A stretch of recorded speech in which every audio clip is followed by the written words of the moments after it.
Good morning. Welcome back. You're still watching Daybreak on this 4th day of February 2025. And in studio I have Richard Onyonko, the Senator of Kisii County. Good morning, Senator. Good morning, Sammy. Good morning. I'm happy to see you. I haven't seen you for a long time. Oh, yes. But also we have Kennedy Echesa, who is an advocate, na pia mwalimu. Good morning. Good morning, Sammy, and happy to be here today. Good to have you. We also have Duncan Madenge, a Member of Parliament for Nyeri Town, or is it Nyeri Central? Nyeri Town. Nyeri Town. Good morning. Good morning, Sam. I'm glad to be here, and Happy New Year to you. Happy New Year. And also to my colleagues. Yes, I haven't seen you this year. We haven't met this year. He's also a member of the National Assembly Health Committee. He'll be helping us understand a bit of what has been happening there with the conversations around the health sector. But first, I want us to talk about what just happened yesterday. We saw demonstrations of students to the anniversary towers. They are demanding the release of help money, but also there's a report that has been prepared by a task force or a committee that was reviewing the implementation of the university funding model, and they're proposing that the cost of some of those programs should be reduced. At the moment, as we speak, HELB is saying that they are sending resources to first and second year students based on the previous model that was being used, the differentiated unit cost. But Kennedy and Senator Onyonko, I remember there's a time we were having this conversation at the Jomo Kenyatta University of Agriculture and Technology, and we were talking about the new funding model. Senator, so here we are, several months later, and it looks like this process has hit quite a snag. What are you making of it? First of all, I think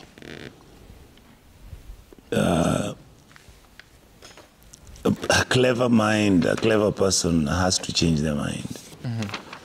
I would like to say that it's refreshing to see the government change course.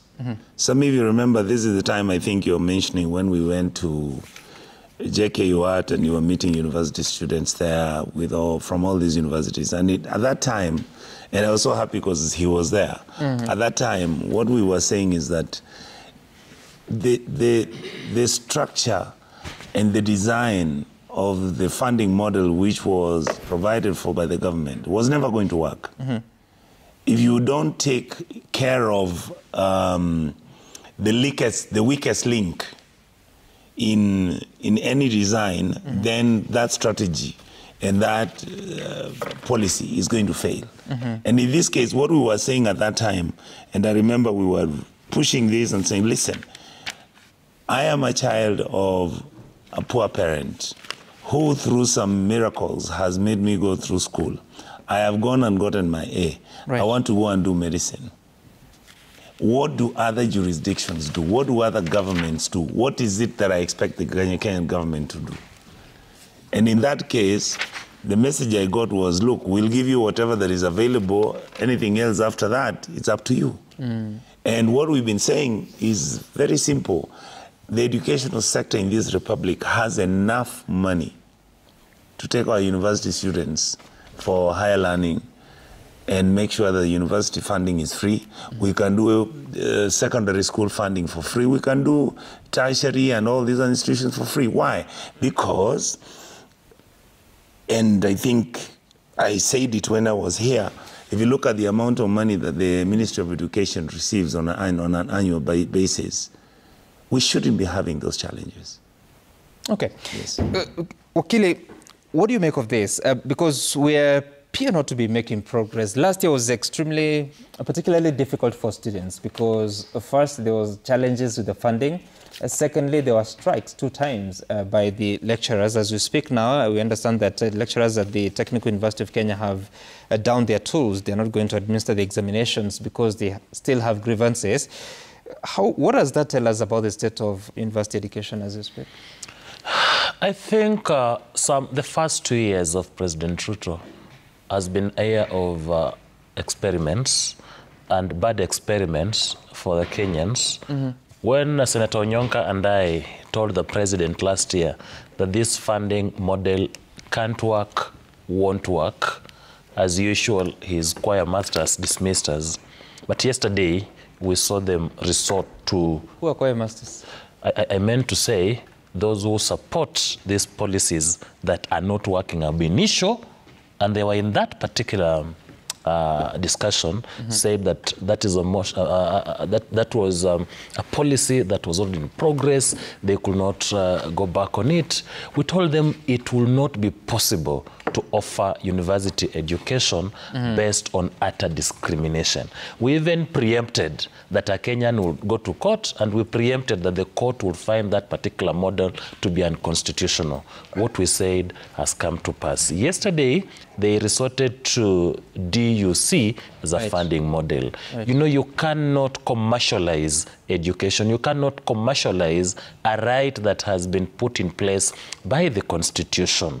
What the government ought to do is to fund university education without discrimination, and to do so in good time. We've seen the lecturers in the TUK, Technical University of Kenya, they're downing their tools. We've seen changes in Moi University. Too good, too late. You make changes after university is no longer a going concern. And Moi University is not the only university that is facing a crisis. Very many universities are facing crisis. And what is happening at Moi University, there were cries all over 5 to 6 years ago that this tribalization of university management is going to cripple our universities. The government at that particular time did not listen. They continued with that particular trend until we lost Moi University. We are now struggling to bring it back. We are telling the president to be more consultative, to consider the advice of some of us who are his advisors on an unpaid basis, that we are offering him good advice out of utmost good faith. The university funding model, however much they invest in the task forces, however much they sit over it, as it is presented, it cannot work, it won't work.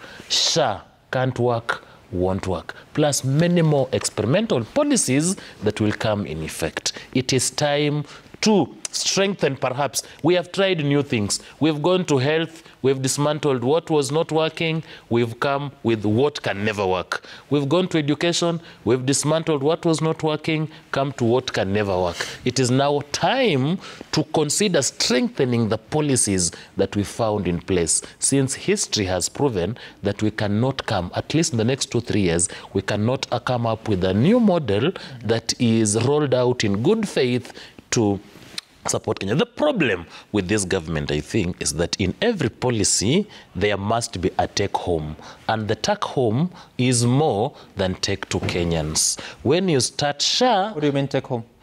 Take home is how does it benefit individuals within the system. I do not think that any of these policies is doing any good to Kenyans. For example, why should you be stuck on SHA if you've been told that SHA is not working, that we go back to NHIF and you are reluctant? Why should you be stuck on the new funding model? You've been told by the consumers that this is not working and you can't go back to the DUC until the courts tell you. We are the patients. If the medicine is not working, it is not working. You cannot take painkillers for our headache. Even though, to be fair, yesterday we asked Kenyans on what the experience has been with the SHA and SHIF. Some of them are saying it's working for them. Many are saying it's not working. So there are success stories, but also the disappointment stories. But if disappointment outweighs success stories, do you go with a few who are saying it's working? No, I'm just saying, just to be fair. And CPA Ruto is also here with us. He's the Member of Parliament for KSS and also sits in the Finance and Planning Committee at the National Assembly. Good morning, Mheshimiwa. Good morning to you, and good morning, Kenyans. Great. And we were just talking about the situation with the university funding. And Mheshimiwa Mathenge, talk to us, because the students are spread across the country. The challenges they're facing are not unique to any region. What have you heard from the students in Nyeri County, and what have you been doing, knowing too well all these challenges affecting the university sector? Yeah, thank you, Sam. Nyeri Town constituency is home to two major national institutions of higher learning, the Dedan Kimathi University of Technology, with a population of about 9,000 students, and the Nyeri National Polytechnic with a population of about 7,500 students. So I have constituents who are engaging with me literally on a day-to-day basis whenever I'm in the constituency. And I can tell you, I have fundraisings literally every weekend, 2 to 3, trying to mobilize funds for children who have to join institutions of higher learning. Mm-hmm. But even when HELB was there were still gaps. And therefore, there was the question. And one of the gaps was that you would find really a child that you know from the village, right, when they are subjected to whatever test that HELB was subjecting them, that you find children from more humble backgrounds really not getting the highest amount at HELB. Mm-hmm. And it was that question then that really then how do we go and address the question of supporting the most needy first and in a more tangible and comprehensive manner. Mm-hmm. That was the genesis of that thing, of the thinking of the new funding model. And I think, in my view, it was noble.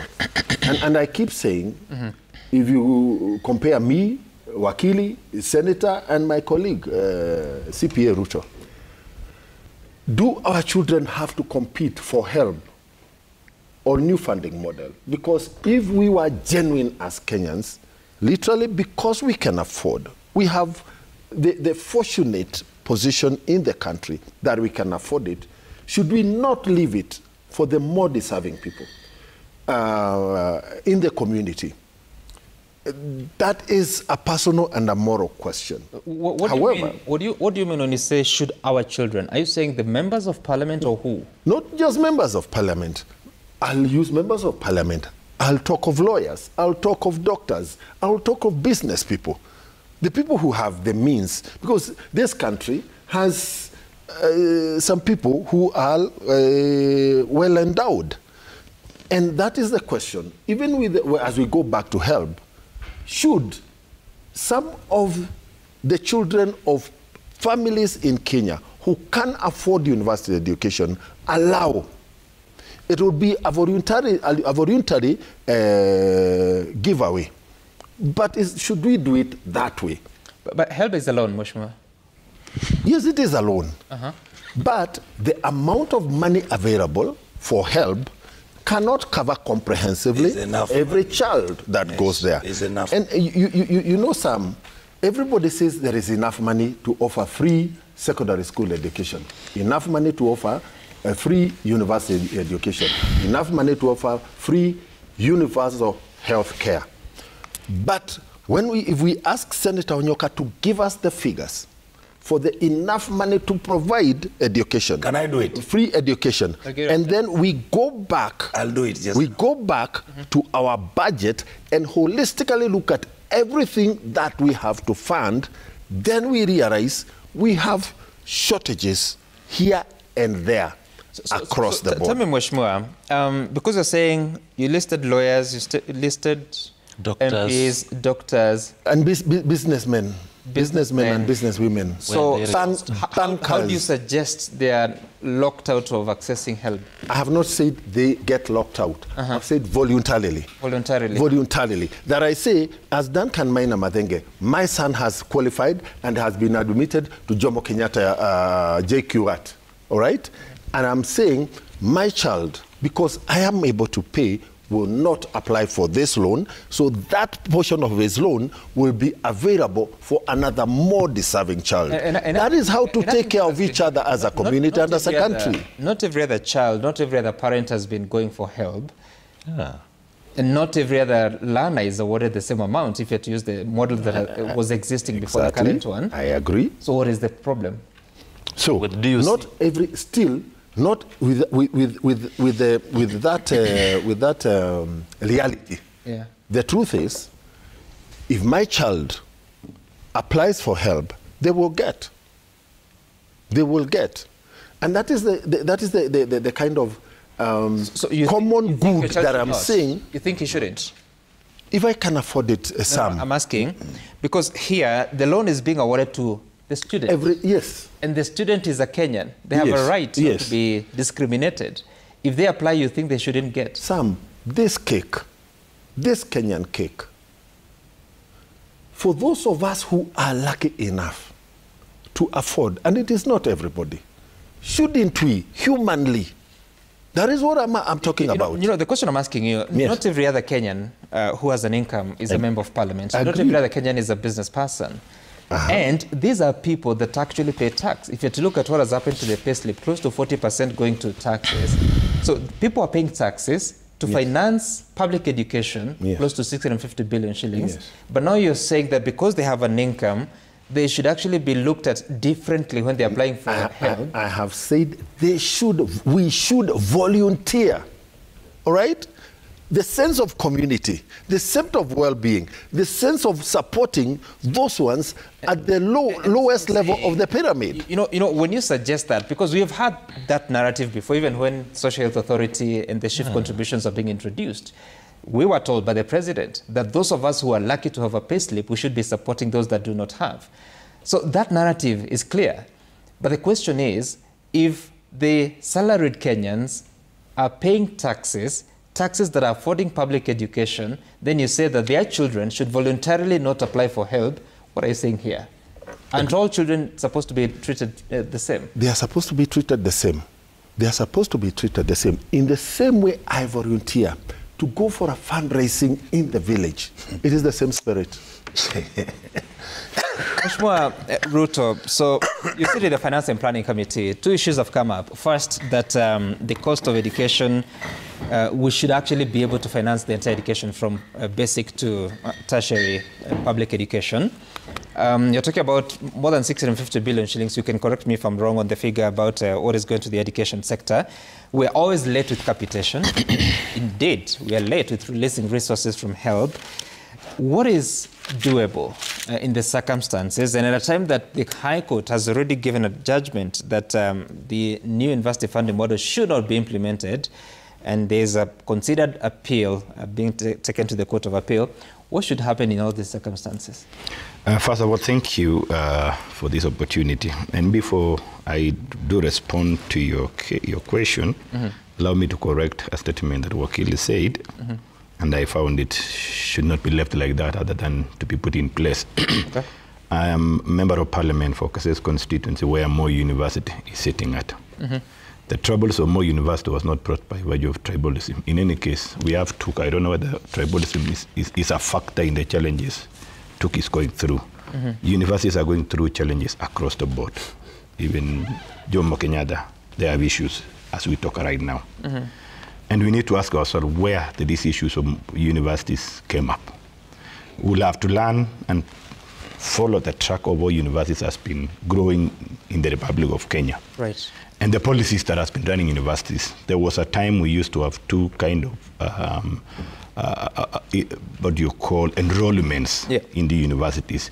We had what we call government-sponsored students. You remember, where every year, after results of Form 4 is released, the joint admission board, the JAB, would sit and agree on a criteria, and they would raise a pass mark depending on the performance. Right, the cutoff point. But because, the cutoff point.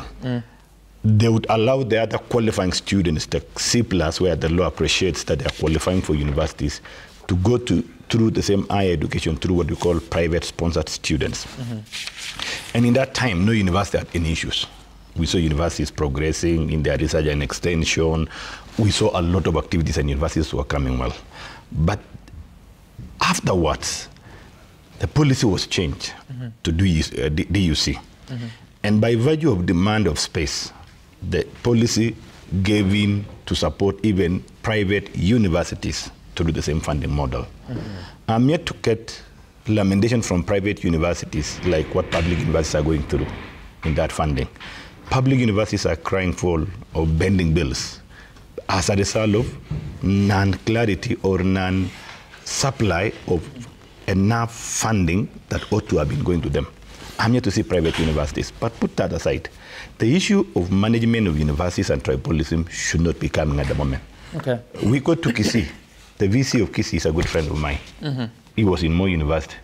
He comes from that community. You go to all these other universities. I mean, we should, as much as possible in this discussion, we should bring back or we should take out the issues of tribalism, because the moment we discuss this one, and then we begin to skew the quality of our education and the opportunity for Kenyans, because all of us, we are Kenyans. Now, coming to your issue is it true that universities, especially those that are outside Nairobi, there's a tendency to have more staff coming from the local community than others? And also reflected in the academic staff. I remember there was a survey which was done, and this is something that cuts across. This is the issue, the essence of putting an investment in a place. First of all, other than the top management, all the other opportunities always is meant to spur the development and improve the livelihoods of the people across there. That includes the academic staff? Majorly, most of the academic staffs I've called management and the professionals. It should not be tribalism. Okay. Yes. And it cuts I think across. that should be corrected. And it cuts across. Can I allow me to have the my member is to have my misleading time. us. It should, it's we not are listening. facts. Just I've had a moment with you. Sorry, do not insist on pushing a narrative that is not true. Allow him to finish. Okay. Yeah, DVCs of more universities, even those who are serving, even those who are serving now, for example, come from different communities, DVCs. Like I know Rongo, we have DVC from Kalenjin, we have DVC from that area. I know every other university. The question is this, right? Passionately, we need to speak about this one because we are taking Kenya into the wrong direction if we sustain such discussion or portraying communities in the wrong picture. And we should not agree to this one. Right. We should not agree to this one. Now, on the issue that you asked me a question as to from the perspective of funding and costing, I agree. Let's be true to ourselves. Looking at the budget that has just been approved for 2024-2025, the only sector that takes the huge chunk of budgetary allocation is the sector of education, topping at almost 700 billion. The critical sector like health is still yet to come. Only that because counties are shelving part of that cost.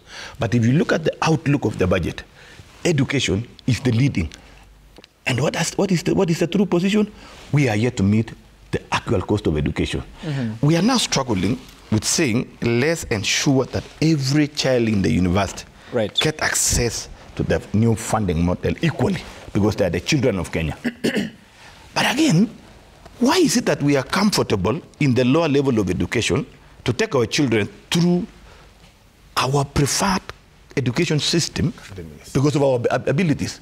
We are aware of children who are going through private secondary schools and private primary school comfortably, and our parents are not complaining. Remember, this is education. Do you know what and the law is saying under Article 43. Listen, the Constitution is under Article 43 that every Kenyan, every child of a Kenyan has a right to access quality education. Why are we facilitating establishment of private concerns to counter or to over what public is doing so that both of them can move together? When it gets to the top level, we become a problem. And we are, true to say, we are Kenyans. So, Mheshimiwa Ruto, listen first. What is the cost of education in Kenya? I don't know whether we have data. What is the cost of total education for Kenyans to access free, quality, cheap education across from primary, secondary school, up to university? Do you know that? It should be more than $1 billion if we go that direction. Is our budget able to sustain it? So the question I'm asking you, you're complaining, or rather, sorry. I'm not complaining, I'm just expressing. You're raising an issue. Yes. I've corrected that. You're raising an issue that parents are okay to take their children to private institutions, but when they get to the university, they want also to be assisted in terms of financing their children. Do you know the reason why people are taking children to the private institutions? Maybe I need to know that.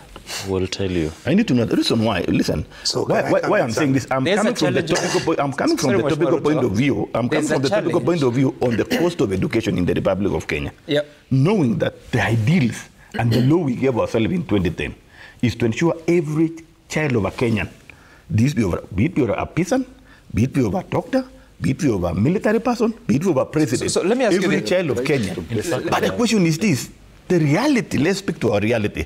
Are we going to shut down the other sectors that are very critical and put our resources to one sector that is becoming an issue here? So that we stop being theoretical, being so political. Let's be very practical. Yes. In Keses constituency, which I had the pleasure of spending my 4 years in it. Thank you. Thank you for hosting us. But tell me. That's why you're here. They need to know you're a product of Moi University. How many? The older Moi. The Second Republic. How many JSS institutions do you have in Keses? Well, at the moment, with my primary school, because almost all primary schools have JSS, we are around 136. 136? Yes. How many have laboratories? At the moment, we still have a challenge. I have to be honest. How many? I have to be honest. Yeah, we are doing now, we are almost 50%. 50%. The others are being assisted with the secondary school, the day secondary schools around the institution. But you see now, I agree to you, we still have a challenge on that. Okay. Yes. So how many STEM teachers do you have in this 136? Going around, because I've been doing around every JSS as a shortage of either one or two, average of two teachers. Shortage. Because of the So yes. how many STEM? Science, tech, engineering? I may not have those data at the moment because I've not gone there, but I've given you average of two in all those one around 130. We still have around 260 to 300 teachers that we are in. Now, Mheshimiwa, there's a study that was done by Usawa Agenda that showed that 79% of teachers that were employed by TSC to teach JSS institutions are teachers of humanities. The study showed that 35% of the sampled institutions had no single STEM teacher, And no science what is the supply in the market? No. I'm telling you about the study that was done by Usawa Agenda. 35% of institutions had no science teacher. So if a parent is witnessing this, they have a JSS learner who may want to specialize in science eventually, they're already disadvantaged. That's why they would go to the private sector. The last recruitment exercise, because I was keen on it, what TSC was looking at was STEM teachers, science teachers. What I don't know is whether we still have unemployed STEM teachers in the market. No specific, even in cases alone, there are very many. Yeah, I'm asking on that. What is the, because if this is a survey that is coming, which is very critical, what is the supply? So that if it's a policy direction, if it's an issue that we can address it from our side, because we are about to make the budget policy statement is in place now. Okay. What can inform our BPS that we are discussing now from that point of view? Yeah. What I don't know is what is the supply, so that we also sharpen our focus on our budget. Yes. Fair question. Yes. And we'll look for the answers after the break. Stay tuned. We have to appreciate You're watching Daybreak on this Tuesday morning. Because we cannot keep lamenting. We have back solution. in a moment. Me and Onyonga have solutions. We'll get back to that, Thank you. Mheshimiwa Ruto. We're back in a moment.